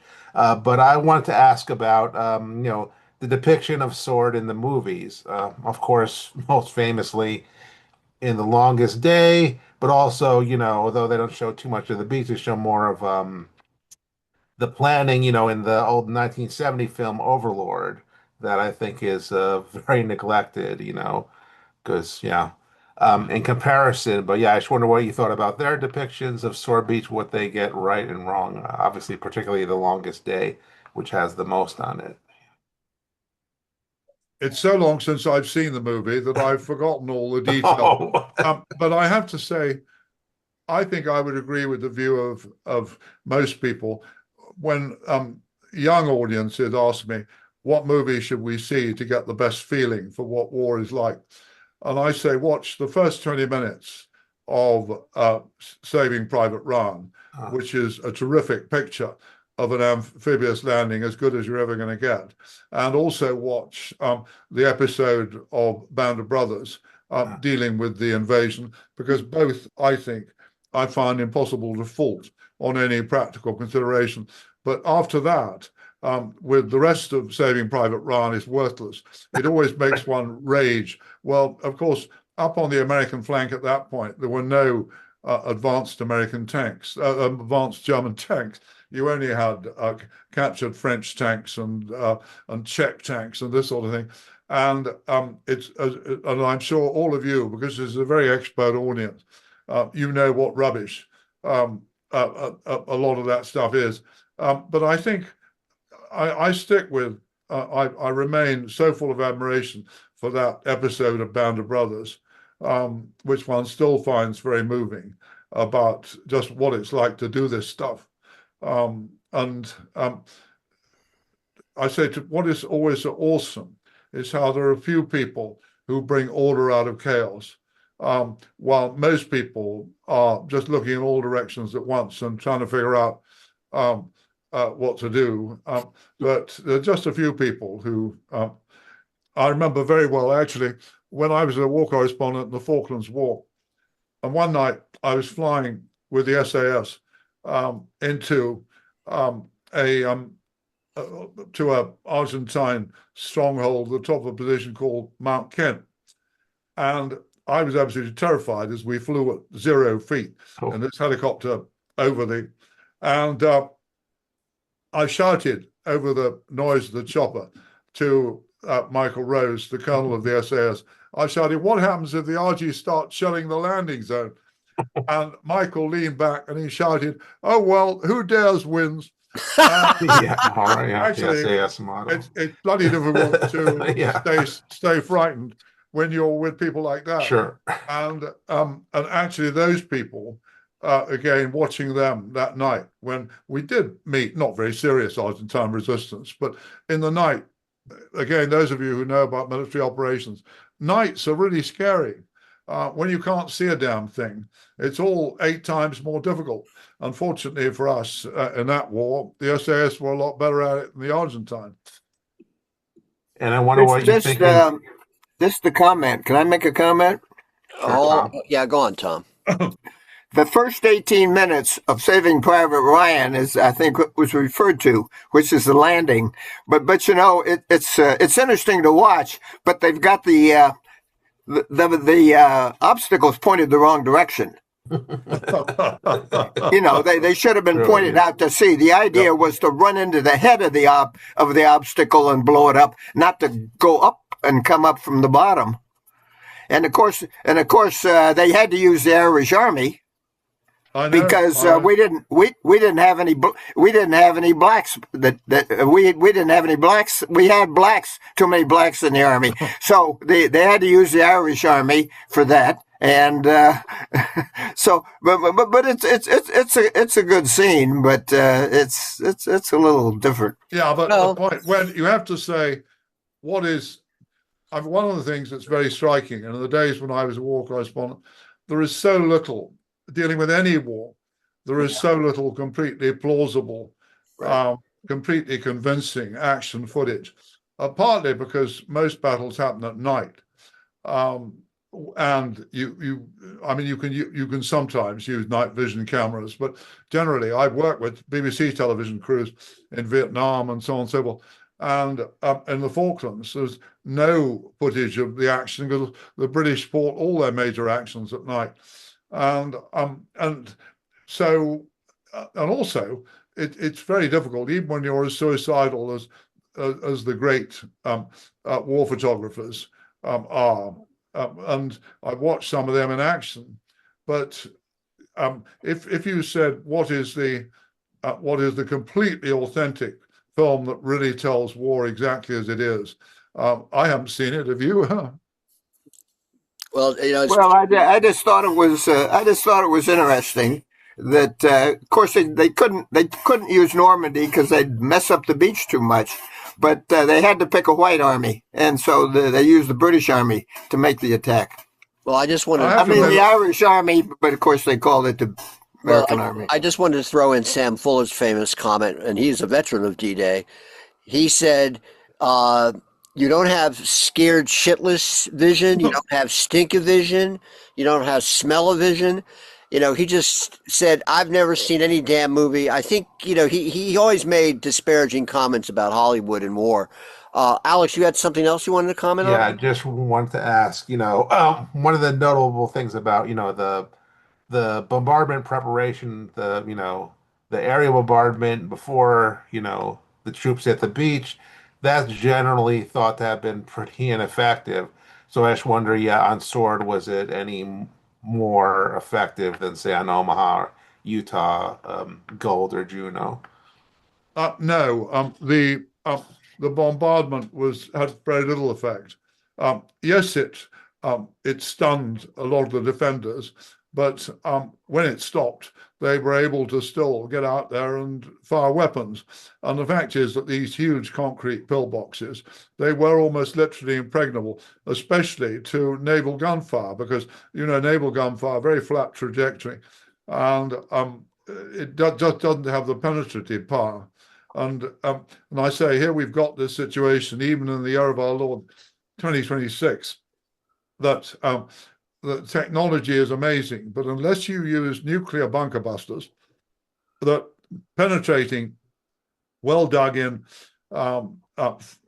heavily concreted positions, you're going to be very lucky if you actually achieve absolute penetration. Interesting. Gary, go on, Gary. Jim, is there anybody else? Because I'm kind of in a noisy spot right now. Can you defer me till last? Is everybody Well, else? no, just jump in there, uh, Gary. You know, even if you're in a noisy spot, go on. Okay. Can you hear me okay? Yeah. Can you hear me okay? Go on. Okay. So a few things. So just to lend a little substance to your comment on Admiral King potentially being the source of the lack of landing craft for D-Day. I just came back from Q, and I was one of the documents I ran into wasn't really looking for it, but was the December numbers for Cossack as far as what the number of landing craft they had allocated to them before it was, expanded. And if you kind of compare that to the actual numbers, really the only thing that's substantially less is the number of American LCTs. And since they'd been already produced long before that, I think that does point to the fact that King had them out in the Pacific and wasn't going to give them back until somebody made them. I also, as far as your comment with respect to air power, the Swedish historian Zetterling did a very intensive study of all the different, from German source documents, all the different German units that converged on Normandy after D-Day. And he came to the conclusion that, yes, there was some delay imposed, but in every case, he said he couldn't find a single case of any of those units being severely mauled by air power on their approach to Normandy. But I want to throw out one other little element. We just mentioned King, but there's also the element of, if I recall correctly, from Brooks' diary at Tehran, he sort of patted himself on the back that he got a 1 month delay in Overlord, and that just seems to me such a strange thing, because normally you want to get there earlier. You want to give the enemy less time to prepare. And just for instance, 21st Panzer was in Brittany in April. 91st Luftland and von Heiden is the 6th Parachute, and some other units came into the Cotentin, in May. So if they adhered to the original schedule, or even, potentially he could have flipped the table on the Americans and said, well, you're also eager to do this. Why don't we do it in April? Why don't we move it up a month? Because as you probably know, Roundup was originally scheduled for April the year before. So from a weather standpoint, that seems to have been feasible. So I just think that's really an odd thing for him to say. And I don't think it really counts in his favor in terms of his role in preparations for D-Day. So I'll just have you comment on that. Gosh, sorry, for who to say? I lost you there, Gary, for a moment. It was an odd thing for who to say. As I think for Brooke to say to I see what you mean. Congratulate himself for making an extra month. No, why not try to challenge the Americans to move it up? If anything, keep on schedule, or even move it up a month, because and also there's the element of the past 2 winters, the Germans came out pretty poorly, on the Eastern Front. So don't you want to catch them while they're still trying to rebound? So anyway, Gary, I got you now, but I think one thing I've said in several of my books is that I've always believed, and this is not susceptible to proof, that if the Americans hadn't insisted on doing D-Day in 1944, the British, notably Churchill and Alanbrooke, would have found excuses for delaying it till 1945. And I think they would have been entirely wrong, of course. And it was one of the most important American calls of the war to insist on that date. But one has to understand that both Churchill and Brooke were desperately nervous about, well, first of all, they overrated the potential of German resistance. And secondly, they were very nervous about the limitations of the British Army. Because you have to remember, the British Army had not only been defeated, but humiliated again and again in the early years of the war. And what both Churchill and Alanbrooke failed to understand in 1944 was that the German army was a much depleted force, that they didn't understand just how much weakened the German army had been by events on the Eastern Front. But I may be being unfair to Churchill and Alanbrooke, but I don't think I am. And what is true, I mean, it was Churchill said, I'm forgetting the exact date, but in the spring of 1944, why are we trying to do this thing, going into Normandy when we could go into Portugal or something, or Norway or something, and do it much more surely? That they were over apprehensive. And one thing the Americans, first of all, the United States had not as a nation been attacked and bombarded as Britain had. And Britain was completely broke financially. The whole country, I'm not being funny, it was covered in a layer of thick grey dust. We were a very tired nation in 1944, and this was reflected in Churchill and Alanbrooke's fears about D-Day. Interesting.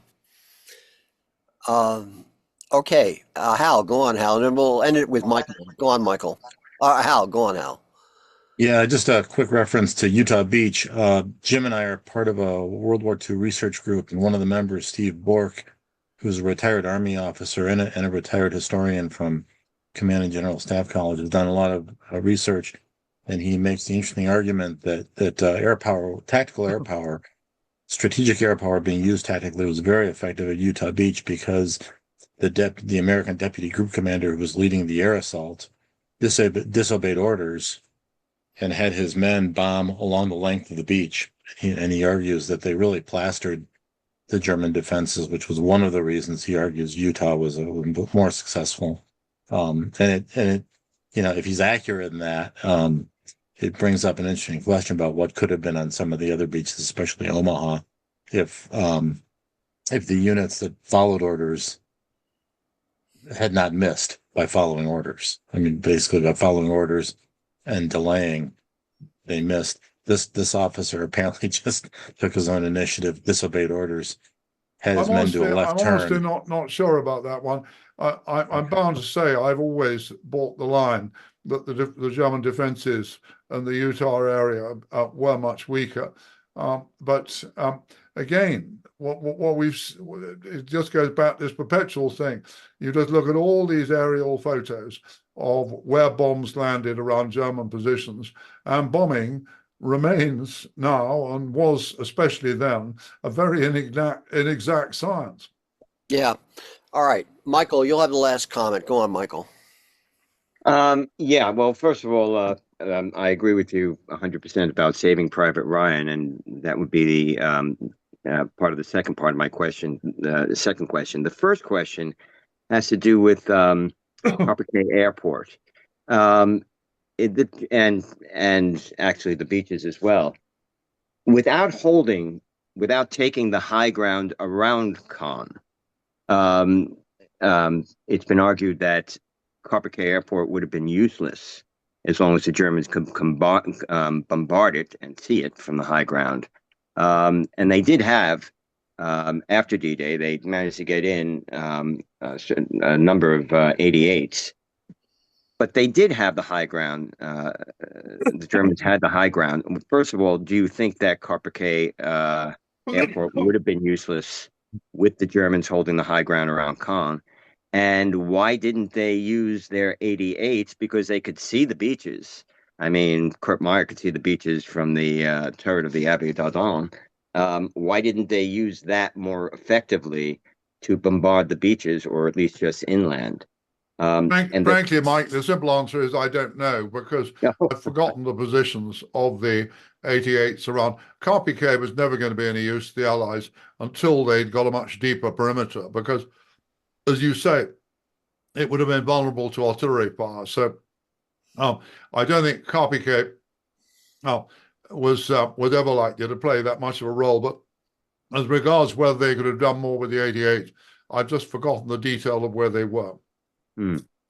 And the other question is a more overall question, because we've been talking about the films also. There's a lot The Longest Day got wrong. Obviously, there's a hell of a lot Saving Private Ryan got wrong. But Hollywood was never known for being having a fidelity to military history. So the idea is, how would you say, I mean, you're obviously publishing this book, but when you talk to people and you talk to young people who get their history from Hollywood, which is a mistake to begin with, what would you say possibly the best way to counteract that? Shall we say, the false histories or the false perceptions that people might It's very get? difficult because a lot of the kids think when we talk about Vietnam, I've always thought Platoon, one of the worst films I've ever seen about the Vietnam War. And I'm always saying to the kids that Platoon is a load of crap. And they don't believe it. They think Platoon is absolutely terrific. But what I would say, going back to Private Ryan, I think that Tom Hanks puts on a very plausible show as the sort of conscientious, decent, middle-ranking officer of infantry in that sort of situation. I've met lots of officers like Tom Hanks, both in today's armies and other armies, and we know that there are some absolutely shitty soldiers and some very nasty soldiers, but there are also an amazing number of conscientious, decent, brave guys who are just trying to do their job. And I greatly admire Hanks's performance in that movie. All right.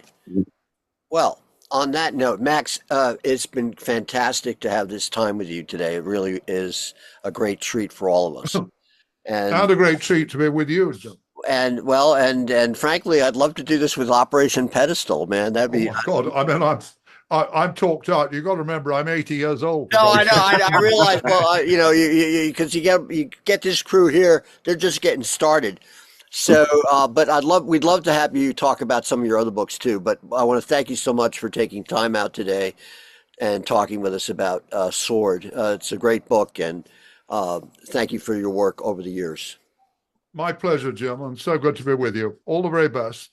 Okay, bye-bye. Cheers.